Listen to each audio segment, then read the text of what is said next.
office, I'd like to welcome a brand new member of the Intel family. His name is Jeff Yates. He's VP of Product Management at a company called Havoc, which has joined the Intel family last Friday.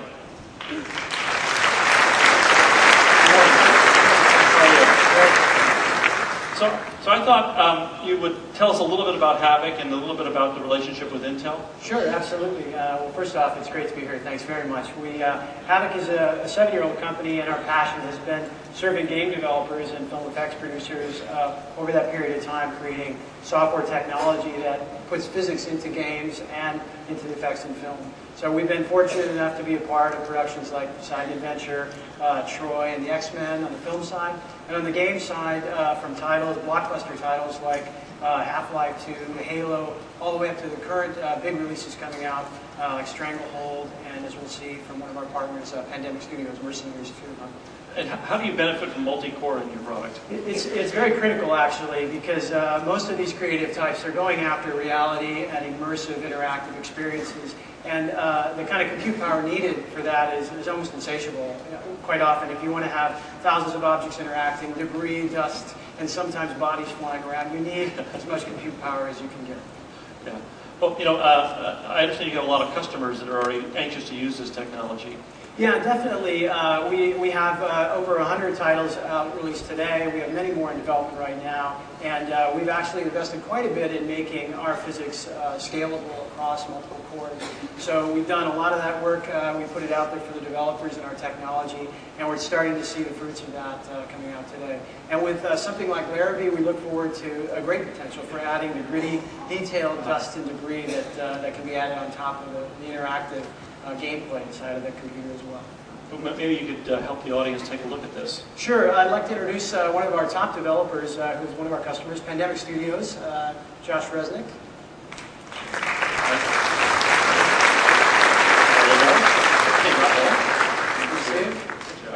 Good morning. How are you? Good. How are you? Good. Welcome. Thank you. Well, actually, first off, I just want to say that Intel's investment in Havoc is truly an exciting announcement for game developers like Pandemic. During the last 9 years, as we've been creating our kick-ass games for the studios, we've relied heavily on Havoc for bringing that level of realism and excitement to our products. And frankly, nothing else comes close to allowing us to do that. And as many of you might know, Pandemic Studios makes the kind of games that go boom. And Havoc has been great in enabling that in some of our hit titles like Full Spectrum Warrior and Destroy All Humans 2. And that partnership is continuing on Pandemic's upcoming blockbuster hit Mercenaries 2 on the PC. And when Intel first approached us about bringing their plans for quad-core technology to PC games, it instantly made sense to us. Frankly, we just could not perfect our vast open-world games like Mercenaries and Saboteur without some of that, quad-core firepower on the PC. So by enabling that technology, Intel is really ushering in a new standard for PC games development. But enough about that. We actually have a demo that I want to show you. It's 2 minutes long, and it's very early in development, so please bear with me.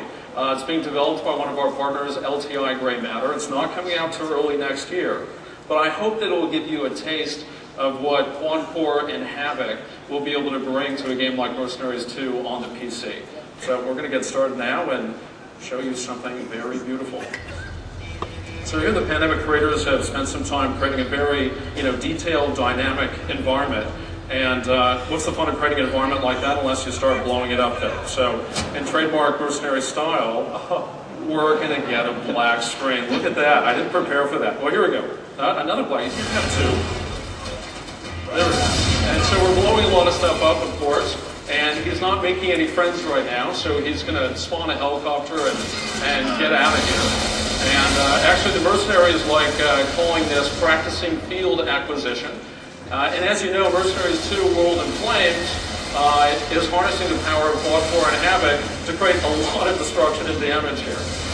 And Pandemic is really well known for creating these vast open worlds where frankly you can go anywhere, do anything, and most importantly for Mercenaries 2, you got to blow everything up. Another foundation for our open world games is creating these very dense, detailed, dynamic environments. And so you're seeing a lot of that here. And some of our early optimizations, you can see the vast draw distances, and we have a really high frame rate as well. So this is where Matthias is going to get out, and again, trademark mercenary style, he's going to thank the helicopters for flying.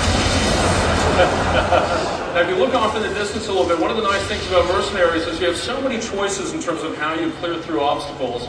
And for this mercenary, he likes going a little bit over the top and bringing in a two-wheel launch. Why not, right? And another nice thing about Mercenaries is you have so many choices. You have over at least 24 different types of airstrikes, over 130 different types of vehicles and weapons. That mercenary, at least this mercenary, likes doing things in a certain way. So he's going to redecorate this particular neighborhood right here.